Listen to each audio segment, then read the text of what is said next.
Okay, ഞാൻ ഈ video എടുക്കുന്നത് എന്താ വെച്ച് കഴിഞ്ഞാൽ എല്ലാ മലയാളികളും കാണാൻ വേണ്ടിയിട്ടാണ്. കാരണം മലയാളി വീഡിയോ ഞാൻ കണ്ടിട്ടില്ല. ഇപ്പോൾ ഇതുപോലെ എക്സ്പാൻഡ് ചെയ്യണത് ASUS G15 ആണത്. സ്ട്രിക്സ് G15 ആണത്. 15 ഇഞ്ച് 2022 വേർഷൻ. ഇതിൽ 11 സ്ക്രൂസ് ഉണ്ട്. ഇത് ഞാൻ SSD എക്സ്പാൻഷനാണ് കാണിക്കുന്നത്. 11 സ്ക്രൂസ് ഉണ്ട്. പ്ലസ് സ്ക്രൂസുകളാണ്, നിങ്ങൾക്ക് ശ്രദ്ധിച്ചാൽ കാണാൻ പറ്റും. 11 എണ്ണം ഉണ്ട്. ഈ സ്ക്രൂ, ഇവിടെയുള്ള സ്ക്രൂ മുന്നേ എൻ്റെ കയ്യിൽ നിന്ന് പോയതാണ്. എങ്ങനെ പോയതെന്ന് എനിക്ക് ഓർമ്മയില്ല. ഓക്കെ, അപ്പോൾ ഈ 11 സ്ക്രൂസ് നമ്മൾ മാറ്റിയിട്ട് ആദ്യം നമ്മളിതിൻ്റെ ബേസ് ബാക്ക് ഭാഗം നമ്മൾ റിമൂവ് ചെയ്യും. അതിനുശേഷം നമ്മൾ ബാറ്ററി ഡിസ്കണക്ട് ചെയ്യും. കാരണം ബാറ്ററി ഫസ്റ്റ് ഡിസ്കണക്ട് ചെയ്യണം. അതുകൊണ്ട് ഷോർട്ടേജ് വരാണ്ടിരിക്കണം. ഇപ്പോൾ എങ്ങാനും നമ്മൾ എന്തെങ്കിലും ഇൻസ്ട്രുമെൻറ്റ് നിന്ന് എന്തെങ്കിലും മാറ്റുമ്പോൾ സ്ക്രൂ വീഴാൻ പാടില്ല.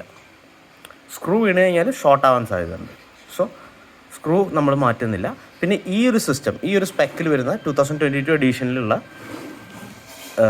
സ്ട്രിക്സ് G15 ഒരു പ്രശ്നം എന്താ വെച്ച് കഴിഞ്ഞാൽ, പ്രശ്നവും ഒരു നല്ല ബെനിഫിഷ്യൽ ഇതാന്ന് പറയാം. ഇതിനിവിടെ LED ഉണ്ട്. നല്ല വിഷ്വലി വളരെ അപ്പീലിംഗ് ആണത്. ഭയങ്കര രസമാണ് കാണാൻ. ഓക്കെ, അത് നമ്മൾ സിനിമ കാണുമ്പോഴാണെങ്കിൽ അഡാപ്റ്റീവിൽ ഇടുകയാണെങ്കിൽ വളരെ രസമാണ്. സിനിമയുടെ സ്ക്രീനിനനുസരിച്ചിട്ട് അതിൻ്റെ കളർ മാറിക്കൊണ്ടിരിക്കും. So beautiful to watch. പക്ഷേ ഇതിൽ എന്താ പ്രശ്നം വെച്ച് കഴിഞ്ഞാൽ, മദർ ബോർഡിൽ നിന്ന് ബേസിലേക്ക്, ഈ LED സ്ട്രിപ്പ് കിടക്കുന്ന പോർഷനിലേക്ക് ഒരു കണക്ഷൻ പോകുന്നുണ്ട്. അപ്പോൾ അതും നമ്മൾ വേർപ്പെടുത്തണം. ഇതെല്ലാം ഞാൻ കാണിച്ചു തരാം. പക്ഷെ അതിന് മുന്നേയായിട്ട് ഞാൻ ഒന്ന് പറഞ്ഞു എന്നുള്ളൂ. നിങ്ങൾക്ക് ഇൻ ബിറ്റ്വീൻ ഞാൻ കാണിച്ചു കഴിഞ്ഞാൽ ഇനിയിപ്പോൾ മനസ്സിലായില്ലെങ്കിലോ എന്തെങ്കിലും കാരണവശാൽ. Okay, thank you. ഞാൻ ഇനി ബാക്കി അടുത്ത ഭാഗത്തേക്ക് കിടക്കാണ്. 11 സ്ക്രൂസ് റിമൂവ് ചെയ്തതിന് ശേഷം ഞാൻ കാണിക്കാം. ഓക്കെ, ഞാൻ പറഞ്ഞുതരാം എവിടേക്കാണെന്നുള്ളത്. ഇവിടെ അതുപോലെ തന്നെ ഇവിടെ 4 സ്ക്രൂസ്, ഇവിടെ 3 സ്ക്രൂസ്, ഇവിടെ 4 സ്ക്രൂസ്. മനസ്സിലായില്ലേ? 4 സ്ക്രൂ, 3 നമ്മുടെ ഫുട്ബോൾ ഫോർമേഷൻ പോലെ തന്നെ വേണമെങ്കിൽ പറയാം. ഓക്കെ, സ്ക്രൂകളെല്ലാം ഞാൻ മാറ്റി. ഇതിൽ എനിക്കൊരു കാര്യം ആഡ് ചെയ്യാനുള്ളത് എന്താ വെച്ച് കഴിഞ്ഞാൽ, ചില ആൾക്കാർ സ്റ്റിക്കറിൻ്റെ അടിയിൽ അല്ലെങ്കിൽ ഇങ്ങനത്തെ പാഡിൻ്റെ അടിയിലൊക്കെ സ്ക്രൂ വയ്ക്കും. അത് വളരെ മോശമായിട്ടുള്ള കാര്യമാണ് കമ്പനികൾ. ഇപ്പോൾ എൻ്റെ അറിവനുസരിച്ച് സ്ട്രിക്സിന് അവരങ്ങനെ ചെയ്തിട്ടില്ല എന്നാണ് ഞാൻ വിചാരിക്കുന്നത്. ഓൾ ഓപ്പൺ സ്പേസുകളിലാണ്. പക്ഷേ ചില ബ്രാൻഡുകൾ അങ്ങനെ ചെയ്യും. എയ്സർ പോലുള്ള ഞാനങ്ങനെ ബ്രാൻഡുകളുടെ പേരെടുത്ത് പറയുന്നില്ല. ചില ബ്രാൻഡുകൾ, അറിയാതെ പറഞ്ഞാണ് എയ്സറിന്. ഓക്കെ, അപ്പോൾ അങ്ങനെ ബ്രാൻഡുകൾ ചെയ്യും. അത് ശരിയല്ല. ആൻഡ് വൺ മോർ തിങ്, ഈ ഫ്രണ്ടത്തെ 4 സ്ക്രൂസ്, ഡിസ്പ്ലേ പോർട്ടിൻ്റെ തൊട്ട് താഴെയായിട്ടുള്ള, ഓപ്പണിംഗ് പോർട്ടിൻ്റെ തൊട്ട് താഴെയുള്ള 4 സ്ക്രൂസ് സ്മോളാണ്, ചെറിയ സ്ക്രൂകളാണ് ഇതുപോലത്തെ.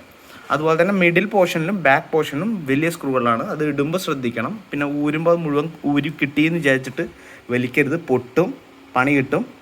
പിന്നെ അതുപോലെ തന്നെ ബാക്കി എന്താ വെച്ച് കഴിഞ്ഞാൽ, ഇനി കഴിഞ്ഞിട്ടില്ല. ഇവിടെ ചില സിസ്റ്റത്തിൽ നമ്മൾ എടുക്കുകയാണെങ്കിൽ ഡയറക്റ്റ് കിട്ടും. സ്ട്രിക്സിന് എങ്ങനെയാണെന്ന് വെച്ച് കഴിഞ്ഞാൽ ഒരു ക്ലിപ്പിംഗ് പോർഷൻ ഉണ്ടായിരിക്കും. അത് നമ്മൾ ഇതുപോലത്തെ എന്തെങ്കിലും കാർഡോ ക്രെഡിറ്റ് കാർഡോ ഇരുമ്പിൻ്റെ, പക്ഷെ അത് ഉപയോഗിക്കാത്തതാണ്. അല്ലാണ്ട് അത് വേറെ സ്ഥലത്ത് പോയിട്ടുണ്ടെങ്കിൽ തട്ടുമ്പോൾ കിട്ടില്ല കാശ്. അപ്പോൾ ഇതുപോലത്തെ പ്രൈയിങ് ടൂൾസ് എന്നൊക്കെ പറയും ആൾക്കാർ. ഇതിപ്പോൾ ഗിറ്റാറിൻ്റെ ഇതാണ്. അത് വെച്ചിട്ട് ഇങ്ങനെ ക്ലിപ്പുകൾ വേർപിടിപ്പിച്ചെടുക്കണം. സൈഡിൽ പ്ലാസ്റ്റിക് ക്ലിപ്പുകൾ ഉണ്ടായിരിക്കും. അത് വേർപിടിച്ചെടുത്തിട്ട് സ്ട്രിക്സ് ഡയറക്റ്റ് പൊന്തിക്കരുത് ഈ സിസ്റ്റം. ബാക്കിയുള്ളതിന് പൊന്തിക്കാം. LED സ്ട്രിപ്പുകൾ ഉണ്ടാവും. അത് ആദ്യം ഡിസ്കണക്ട് ചെയ്യണം. അല്ലെങ്കിൽ അത് അങ്ങോട്ട് നീക്കി വെച്ചിട്ട്, ബാക്കിലേക്ക് നീക്കി വെച്ചിട്ട്. കാരണം SSD പോർട്ട് ഈ പോർഷനിലാണ് വരിക. ഏതോ ഒരു പോർഷനിലാണോ, left or right, I don't know. പക്ഷെ നമുക്ക് ചെക്ക് ചെയ്യണം. അപ്പോൾ അങ്ങനെയാണ് ചെയ്യുക. ഓക്കെ, ഡിസ്കണക്ട് ചെയ്തിട്ടുണ്ട്. ഈ ബേസ് നമ്മൾ ഞാൻ കാണിച്ചില്ലേ, ഗിറ്റാറിൻ്റെ സ്ട്രൈക്കർ വെച്ചിട്ടാണ് റിമൂവ് ചെയ്യുക. അത് നമ്മൾ കുറേ തവണ അങ്ങോട്ടും ഇങ്ങോട്ടും മൂവ് ചെയ്താലാണ് അത് കിട്ടുക കേട്ടോ. എനിക്ക് ചെയ്യുമ്പോൾ എനിക്ക് ഭയങ്കര കൺഫ്യൂസ്ഡ് ആയിരുന്നു. ഇപ്പോൾ റെഡിയായി. ഇനിയിപ്പോൾ എന്താ ചെയ്യേണ്ടത് വെച്ചാൽ, ആദ്യം ബാറ്ററി ഡിസ്കണക്ട് ചെയ്യണം. കാരണം ഒരു രീതിയിലും ചെറിയ രീതിയിൽ ബാറ്ററിയിൽ നിന്ന് ലീക്ക് പോവും. എല്ലാ ഡിവൈസിനും ഉണ്ടാവും. ഇലക്ട്രോൺസ് മൂവ് ചെയ്തുകൊണ്ടിരിക്കുന്നുണ്ടാവും. അപ്പോൾ ചെറിയ രീതിയിൽ അത് ഈ സിസ്റ്റത്തിൻ്റെ ഉള്ളിൽ റണ്ണായിക്കൊണ്ടിരിക്കുന്നുണ്ടാവും. അപ്പോൾ എവിടെയെങ്കിലും ടച്ച് ആവുമോ, സ്ക്രൂ ഡ്രൈവർ വീഴുമോ, എന്തെങ്കിലും സ്ക്രൂ വീഴുമറ്റം ചെയ്ത് കഴിഞ്ഞാൽ ഷോർട്ടാവും. അപ്പോൾ ഫസ്റ്റ് ചെയ്യേണ്ട, ഒരു ലാപ്ടോപ്പ് തുറന്നാൽ ഫസ്റ്റ് ചെയ്യേണ്ട കാര്യം എന്ന് പറയുന്നത് അതിൻ്റെ ബാറ്ററി ഡിസ്കണക്ട് ചെയ്യുക എന്നുള്ളതാണ്. ബാറ്ററി എന്ന് പറയുന്നത് ഈ സാധനമാണ്. ഇതാണ് ബാറ്ററിയിൽ നിന്ന് പോണ കണക്ഷൻ. ഇത് നമ്മൾ ഡിസ്കണക്ട് ചെയ്യണം. ഓക്കെ, ഞാൻ ഡിസ്കണക്ട് ചെയ്തിട്ട് ബാക്കി കാണിക്കാം. അത് കഴിഞ്ഞിട്ട് നമ്മൾ ഡിസ്കണക്ട് ചെയ്യേണ്ടത്, ഡിസ്കണക്ട് ചെയ്യാം അല്ലെങ്കിൽ ഡയറക്റ്റ് ഇവിടെ നമുക്ക് സ്ലോട്ട് ഇടാം. ഞാനിപ്പോൾ ഡയറക്റ്റ് സ്ലോട്ട് ഇടുകയാണ് ചെയ്യുന്നത്. കാരണം വേറെ അപ്ഗ്രഡേഷനൊന്നും ഞാൻ ചെയ്യുന്നില്ല ഇവിടെ. വൈഫൈ കാർഡ് അപ്ഗ്രഡേഷനോ അതുപോലെ തന്നെ റാം അപ്ഗ്രേഡിങ്ങോ ഒന്നും ചെയ്യുന്നില്ല. അപ്പോൾ ഞാൻ ഡയറക്റ്റ് നമ്മുടെ SSD ഇടാൻ പോവുകയാണ്.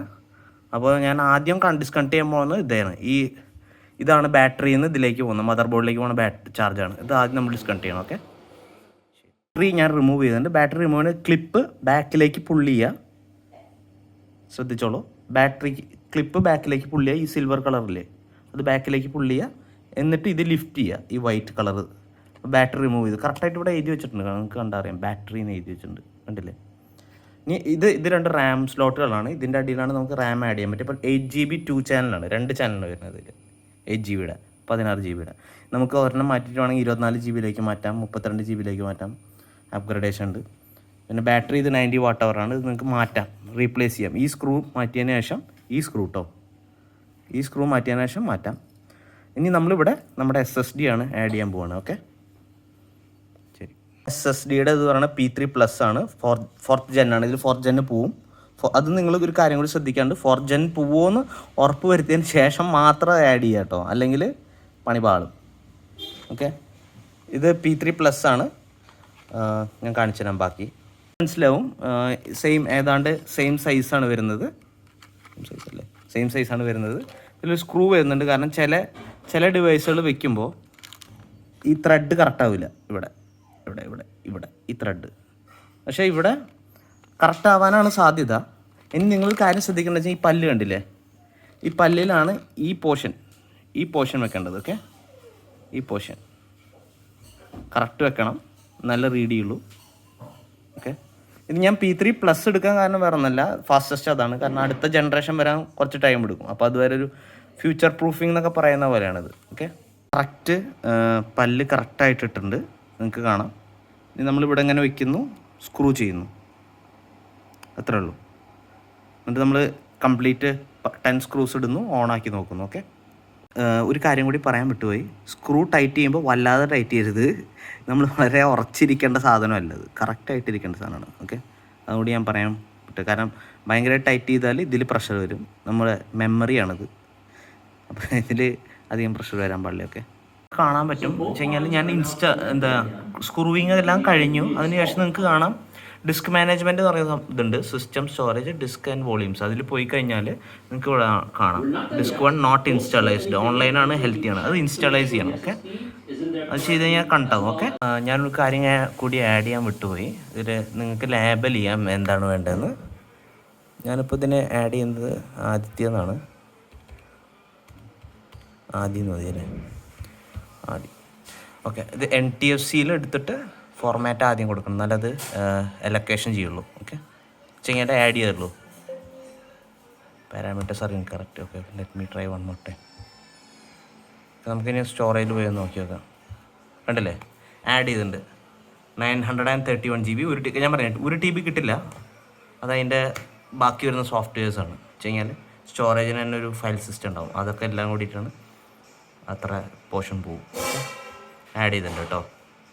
ഇങ്ങനെയാണ് നമ്മൾ ഡ്രൈവ് ഇൻസ്റ്റാൾ ചെയ്യുക. വെച്ച് കഴിഞ്ഞാൽ ഡ്രൈവ് ഇത് ഇട്ടതിന് ശേഷം ഇങ്ങനെ ഒരു ചെറിയൊരു പരിപാടി കൂടി ഉണ്ട്. ഓക്കെ, ശരി.